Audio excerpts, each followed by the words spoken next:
Assalamualaikum warahmatullahi wabarakatuh. Saya Nida Jasmina Sikin ingin menjelaskan sedikit tentang manajemen waktu bagi penuntut ilmu. Yang pertama, memperhatikan waktu. Ketika lo sudah bersumpah dengan sesuatu, itu artinya kita harus memperhatikan sesuatu tersebut. Begitu juga dengan waktu.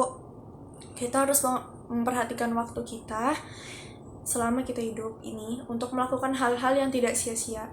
Dan diantara kerugian seorang manusia itu ketika manusia tersebut nggak bisa memanage waktu, nggak bisa memperhatikan waktu, dan tidak bisa menghargai waktu. Waktu hidupnya berlalu begitu saja, berlalu dengan cepat, karena dia melakukan hal-hal yang sia-sia gitu. Terus ada nasihat Imam Ghazali. Beliau berkata, "Hai anakku, Rasulullah di antara hal-hal yang dinasihatkan Rasulullah SAW kepada umatnya, yaitu tanda berpalingnya Allah Ta'ala dari seorang hamba itu ketika kesibukan seorang hamba tersebut tidak bermanfaat. Dia melakukan hal-hal yang tidak bermanfaat, atau dia melakukan hal yang selain dia diciptakan gitu. Dia diciptakan untuk apa? Dia diciptakan untuk beribadah, dan dia melakukan hal-hal yang sia-sia yang tidak ada hubungannya dengan ibadah gitu. Terus ketika dia melakukan hal-hal yang sia-sia itu, maka pantaslah dia untuk menyesal selamanya.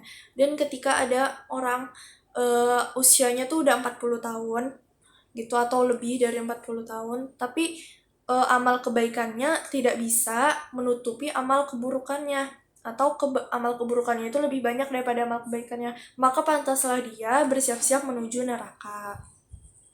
Itu berarti ditekenin banget tuh kalau manusia itu harus bisa benar-benar memanage waktu dan gak melakukan hal-hal yang sia-sia. Nah, terus kapan sih waktu terbaik gitu ya?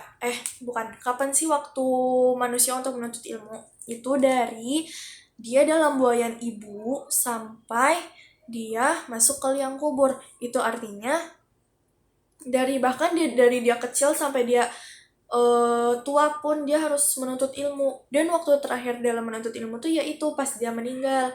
Jadi selagi kita masih diberikan kesehatan sama Allah, selagi kita masih bisa bernafas, selagi kita masih bisa diberi rizki oleh Allah, kita harus bisa mengelolanya dengan baik, melakukan hal-hal yang positif, dan terus mencari ilmu gitu.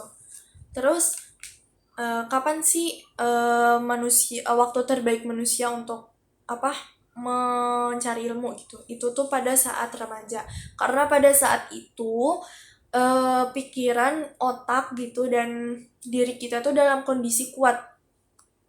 Jadi kalau pas kita belajar itu tuh cepat ngeresep dan terus ingat gitu, gak gampang lupa lah intinya. Mungkin segitu aja intinya. Inti dari yang tadi saya omongin itu, kita sebagai manusia, sebagai umat muslim harus bisa memanage waktu dengan baik.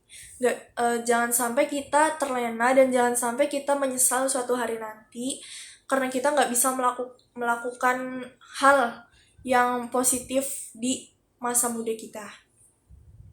Harus sadar lah ya, masih banyak ilmu yang harus digapai, masih banyak ilmu yang harus pelajari, masih banyak mimpi yang harus digapai, dan kita nggak bisa terlalu terlena, terlalu senang-senang kepada dunia gitu. Sekian dari saya, mohon maaf jika ada kurang dan banyak kesalahan kata. Wassalamualaikum warahmatullahi wabarakatuh.